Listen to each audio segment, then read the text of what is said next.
Hello दोस्तों, welcome है आपका हमारे यूट्यूब चैनल में। पेंशनर्स, फैमिली पेंशनर कर्मचारियों के लिए मैं कई सारे बड़े अपडेट्स लेकर आया हूँ। इनका डायरेक्टली असर आपकी सैलरी, पेंशन और फैमिली पेंशन पर इसी मंथ में पड़ने वाला है, इसलिए इस वीडियो को पूरा लास्ट तक देखिएगा। और अगर चैनल पर पहली बार आए या फिर हमारे चैनल को फ्री पहली बार विजिट कर रहे हैं तो चैनल को फ्री में सब्सक्राइब जरूर करिएगा। सब्सक्राइब के ब्लैक बटन को प्रेस करके साथ ही साथ आप हमारे वीडियोस की लेटेस्ट इन्फॉर्मेशन के लिए घंटे के निशान को यानी कि बेल आइकन को प्रेस करना बिल्कुल मत भूलिएगा, तभी आपके पास हमारी वीडियोस की लेटेस्ट इन्फॉर्मेशन आ पाएगी और आप हमारी वीडियोस को इसी तरीके से आगे वॉच कर पाएंगे। पहली जो बड़ी खबर देने वाला हूँ पेंशन से रिलेटेड है। दूसरी बड़ी खबर होने वाली है वो आपकी सर्विस रिकॉर्ड से होने वाली है। तीसरी बड़ी खबर 8वें वेतन आयोग को लेकर के बड़ी अपडेट आने दे रहा हूँ मैं, जिसमें आगे आने वाले दिनों में एक कमेटी का गठन किया जा रहा है और भी कई सारे अपडेट्स होंगे। डायरेक्टली आपकी पेंशन में बढ़ोतरी होगी, साथ ही साथ आपकी पेंशन में बढ़ोतरी को लेकर के भी कई सारे अपडेट्स में होंगे और इसके अलावा और भी कई सारे अपडेट होंगे जिनमें आपका डायरेक्टली असर पेंशन पर पड़ेगा। इसलिए इस वीडियो को पूरा लास्ट तक देखिएगा और अगर चैनल पर पहली बार चैनल को सब्सक्राइब जरूर कर लेगा। इसके अलावा हम आपको चैनल के रिगार्डिंग बड़ी इन्फॉर्मेशन दे दें। आप हमारे चैनल पर पेंशन कर्मचारियों और फैमिली पेंशन के जो भी पेंशन बेनिफिट्स होते हैं उनके रिगार्डिंग ऑफिस मेमोरेंडम, सर्कुलर्स और नोटिफिकेशंस समझाए जाते हैं, बताए जाते हैं। लेकिन अगर आपको फिर भी कोई समस्या है, कोई प्रॉब्लम है तो आप हमें कमेंट बॉक्स में कमेंट करिएगा, हम कमेंट बॉक्स में इसका रिप्लाई कर देते हैं।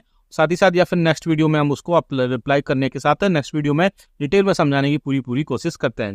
पहली बड़ी खबर आ रही है कि ऐसे पेंशनर्स और फैमिली पेंशनर्स के लिए जिनके सर्विस रिकॉर्ड्स में कई सारे अपडेट्स नहीं है या फिर सर्विस रिकॉर्ड्स में अपडेट्स के साथ में कई सारी चीजें गलत है, जैसे कि डेट ऑफ बर्थ है या फिर डेट ऑफ ज्वाइनिंग है, जिसके चलते उनको जो पेंशनरी बेनिफिट्स है उनको लेने में कई बार समस्या जो है आती है। सपोज बहुत सारे पेंशनर्स ऐसे हैं जिनमें से डेटा भी एक निकल कर आया था डीओपीटी की तरफ से, बहुत सारे पेंशनर्स ऐसे हैं जिन्होंने अपनी डेट ऑफ बर्थ पूरी नहीं लिखी हुई है। यानी किसी की डेट ऑफ बर्थ अगर 4 जनवरी 1965 है तो सिर्फ 1965 लिखा हुआ है, 4 जनवरी नहीं लिखा हुआ है। ऐसे में उनके बहुत सारे बेनिफिट्स जो है वो रुके हुए हैं और वो कंप्लेंट लगातार कर रहे हैं।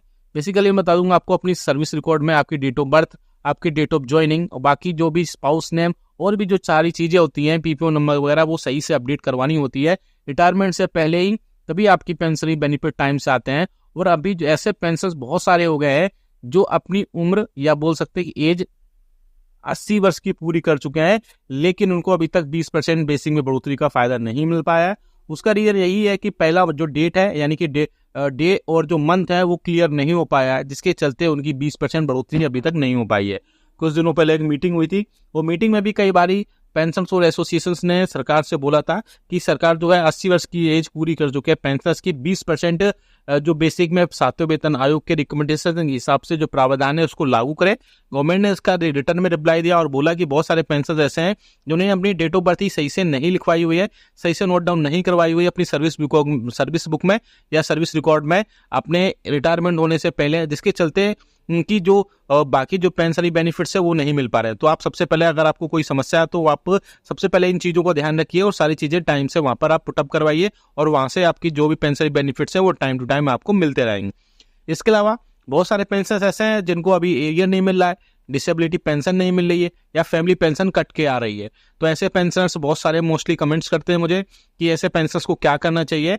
ऐसे पेंशनर्स जितने भी हैं जिनको आपको पेंशनरी बेनिफिट्स लेने में कोई प्रॉब्लम आ रही है तो आप एक सीपी ग्राम्स पोर्टल पे जाकर वहाँ पर लॉगिन आईडी, यूजर आईडी, आप पासवर्ड डाल करके वहाँ पे एक अकाउंट क्रिएट कर लीजिए और वहाँ से सीधा आप अपने कंसर्न डिपार्टमेंट को एक कंप्लेंट कर दीजिए। और उस कंप्लेंट को सबसे पहले, आप किसी भी टाइप की कोई भी कंप्लेंट करते हैं, सबसे पहले सीपी ग्राम्स की जो कंप्लेंट है उसको सोल्व किया जाता है, क्योंकि बहुत इंपॉर्टेंट कंप्लेंट होती है और डायरेक्टली आपके कंसर्न डिपार्टमेंट को सोल्व किया जाता है और विद इन कम से कम टाइम में उसमें आपका रिस्पॉन्स आता है और उसको ट्रैक भी इजीली किया जा सकता है कि आपकी कंप्लेंट कहाँ पर है, क्या इसका स्टेटस है। तो ऐसे बहुत सारे पेंशनर्स हैं जिन्होंने अपना एरियर 10-10 लाख रुपए, 1 लाख रुपए, 2 लाख रुपए तक लिया है और कई बारी उनको बहुत सारी चीज़ों में उसका फायदा मिला है।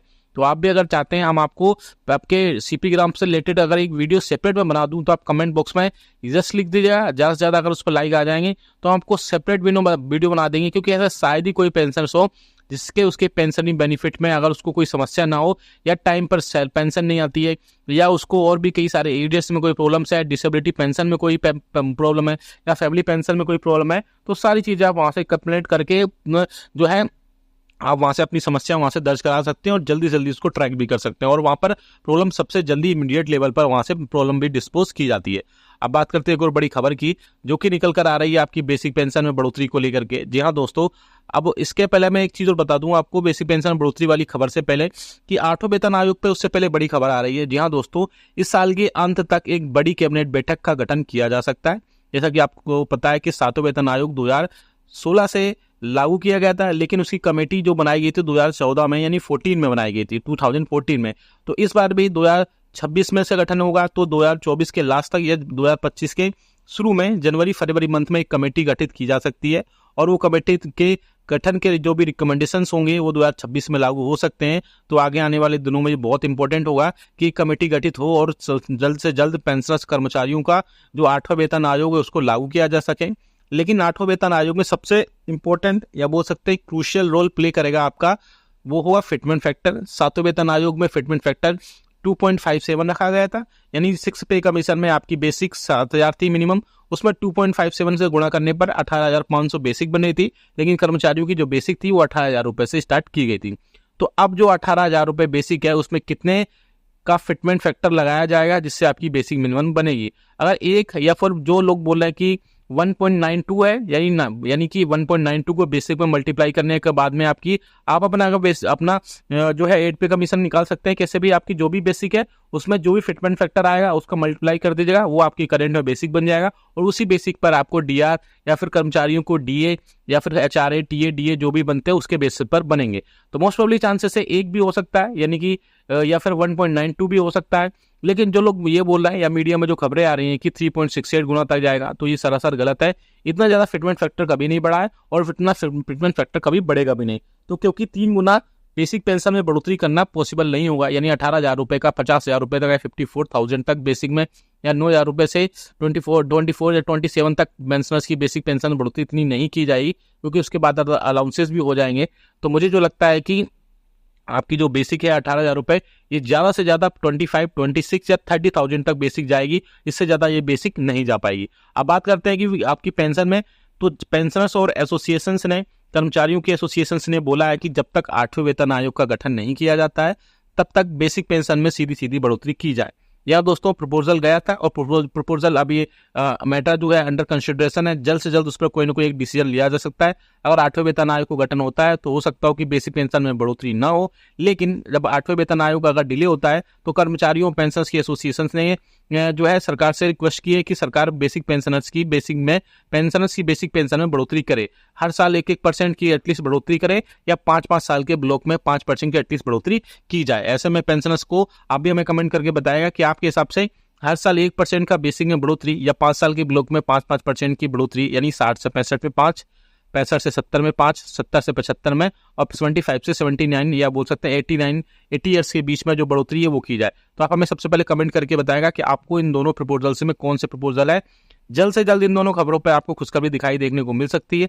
या तो 8वें वेतन आयोग की गठन है या उसकी कमेटी गठित की जा सकती है, या फिर आपकी पेंशन में बेसिक पेंशन में बढ़ोतरी किसी भी हिसाब से की जा सकती है। तो ये दो बड़े अपडेट, ये दो बड़े, इनमें से कोई ना कोई अगर कोई भी खुशखबरी निकल कर आती है तो पेंशन को थोड़ी राहत होगी और इन दोनों से बेसिक पेंशन में काफी ज्यादा बढ़ोतरी देखने को मिल सकती है। तो आप हमें कमेंट करके बताएगा कि आपको कोई समस्या है आपके पेंशन बेनिफिट में, तो वो भी आप सोल्व करेंगे। वीडियो अच्छा लगा तो लाइक जरूर करिएगा, इसको शेयर सभी के साथ करिएगा। ऐसी न्यूज़ इन्फॉर्मेशन अपडेट्स ये चैनल को फ्री में